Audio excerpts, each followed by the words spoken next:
Hey there, Sunbird Nation. Today is Monday, January 30th. See, the other day when I couldn't remember what day it was, thought it might have been the 28th. I was right, it was Saturday. So, anyway, before I put the car up in the air and start to weld the exhaust together, I wanted to show you something. One of my subscribers on YouTube, who I totally appreciate, asked me why I didn't unbolt the wiring harness with the engine. Great question. I thought about it, and I looked at it, and on this side, there is a bulkhead connector. It's kind of buried in here. But if you follow the harness, there's a big plug, and I think there's a bolt in there or something. And if you look on the other side, there's another one over here. Where is it? Right there, this guy. That one.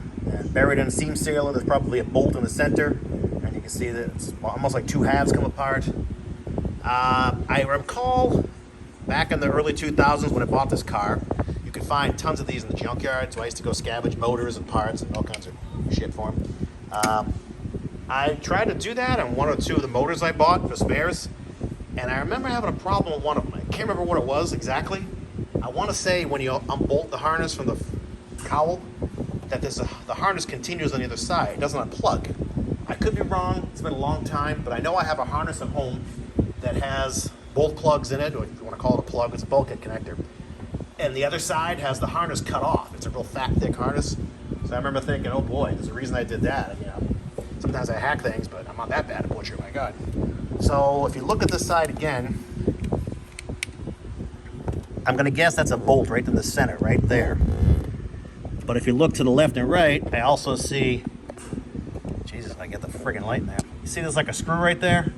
And there's probably one on this side too. Yeah, see it over there? There's one on this side too. There it is right there. So I don't know if it screws in from the bottom and you can get it apart from the top. I can't remember. And honestly, I didn't feel like screwing with it when I was putting the motor, in and out this time. I just figured, you know what? It tripped me up in the past. I can just take it off the engine like I did, and the hell with it. But his suggestion was a great one. There probably is a way to do it. I encourage you to try.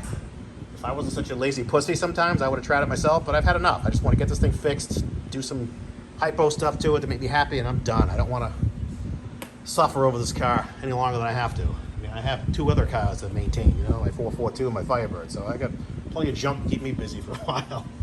So anyway, great question. Try it in your car. Maybe it's the way to go. I don't know. I'm always willing to learn something new. So that's the story on that. Like I said, great question. I love great questions. Wish I had a better answer. He also asked me about the intercooler, which I will probably respond to him. I don't remember who makes it. I bought it off eBay, so it's probably some Chinese piece of shit, quite honestly. But it was the biggest I could get to fit in the opening of the car, and as it was, when I had the engine and radiator out the first time, maybe you can see it from the bottom, I had to cut a lot of stuff out that was inside there. There's like plastic square blocks behind the bumper to give it some support, so when you hit something, it doesn't just cave in. Suffice it to say, if I hit something with this car, it's not going to do well. But yeah, I cut a lot of shit out of there. And also, I had to have two bosses welded on. There it is right there. I had, for Christ's sake. Yeah, you can see the boss I had welded on. There's one there, one on the other side. And I made that bracket to bolt into the car. Those bolt holes were already there. On the other side. Yeah, there it is. See it? So I just had them welded on. I couldn't weld aluminum back in those days. So I had a welding shop I know weld just two quick bosses on for me. I drilled them and tapped them. And then I made that bracket to bolt it into my car. But that's where it bolts in. Anyway, that's how it goes in. It's big. It's the biggest you can fit in here. I have a picture somewhere of it in my wife's office when I first bought it back in like 2003. Maybe it'll jog my memory, but I don't think I know where I got it. Anyway, I'll try to put those pictures in the video if I can figure it out. So let me get underneath this thing, get the exhaust welded up, and call it a day.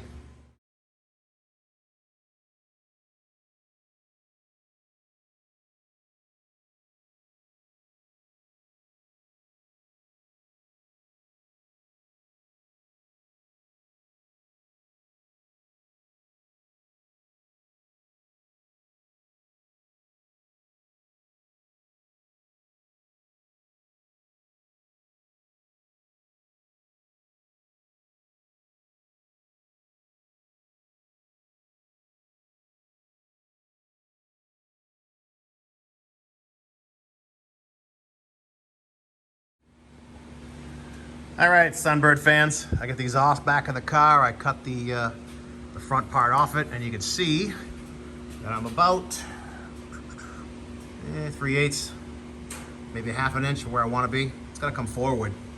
You know, I have the donut and the flange pretty square. I like a nice concentric, flat, you know, square mating of the two.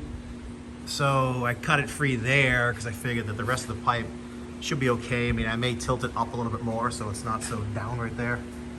I gotta free the pipe from my mock converter. Like I said before, this isn't a converter, it's just a pipe inside of a converter shell. In the old days, I had to pass Massachusetts inspection, so they want to see a visual of the converter. So that does that. So I need to get this thing free. I lubed it up with some jism and I stuck a screwdriver in there. I'm just trying to break it free. I'll get it, just gonna keep working it. So that's where I stand. I gotta crack this thing free, slide it forward, turn it up a little, and then let the sparks fly. So that's what I capture this moment for posterity, so you can see that I do actually struggle with rusty crap once in a while. It's not all fun and games that I edit out. So let's see how I do. All right, Sunbird Nation, it's done. Cut, re-welded, lines up nice with the donut now. I'm pretty happy with it all around. Doesn't look too bad. I gotta rewrap this forward section of the pipe. And that'll be that. It sits pretty square in the tunnel. Converter is maybe slightly off, slightly off skew. By the way, my exhaust system is 3-inch pipe all the way from the turbo to the fake converter. And then out of this fake converter turns into 2.5 inch, which goes back to the axle, and I split it into 2.5. I mean, it's 2.5 inch all the way. It's just mandrel bent piping I bought. I welded it all together. I didn't have this made anywhere. And it's got 2 Dynamax. They used to call them Hemi turbo mufflers. I don't know what they call them now. I think they just call them big, but they're long case. They're like 26-inch case. This one actually is the one I put on in 2003. This one rotted out when I got it back from my sister last year, so I had to put a new one on. But you can see the part number is 17748, I believe. Like I said, it used to be called a Hemi turbo. Now they just call it a big turbo. I don't know, but I kind of like the idea of dual exhaust on my car. I thought it was kind of cool. I had to relieve this rear steel area a little bit to clear. I don't like those dual tailpipes on one side Euro things. This is just crap. I like dual exhaust. Looks cool. It sounds really cool too. It's got a nice little purr to it. So that's the story of the exhaust system. It's done. And then I can, next week or tomorrow, whenever I come here again, start knocking off more of this stuff. And while I'm under here, if I can get a look at the intercooler, I don't know if I can. Yeah, well, there it is right there. It's huge. I mean, it hangs out from the bottom of the car about, I don't know, 1.5 inches. It's, I believe it's 3-inch inlet and outlet. It's about 5 inches wide. I'm gonna tape on it in a second. But it's big. I mean, and you can see I had to cut the crap out of everything in there to get it to fit. I had to relieve the front bumper. I don't know if I can get this in. Make some straps at the bottom to hold it up a little bit. I think those bosses came welded onto it, but they're on the wrong side for what I did with it. That's why I had the ones on the top welded on. But I made these straps and they just bolt on under the spoiler somewhere. But let me get a tape measure and I'll see what size this thing actually is. Okay, tape measure in my hand. This thing is 4 inches. And height wise, yeah, I don't know what this thing is. It's, I mean, there's a foot right there. Let me get a light. I put the light away. Let me find it again. Oh, there's a light. Well, you can see in there, it goes up to there.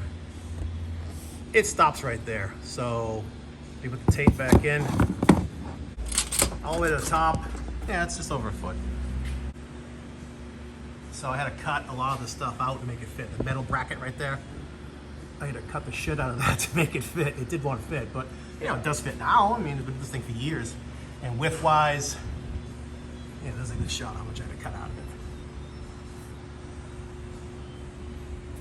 Width-wise, the core is 23 inches. So it's about 23 inch by 4 by 12.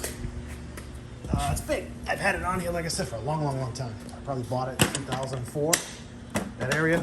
when I first started putting the car together.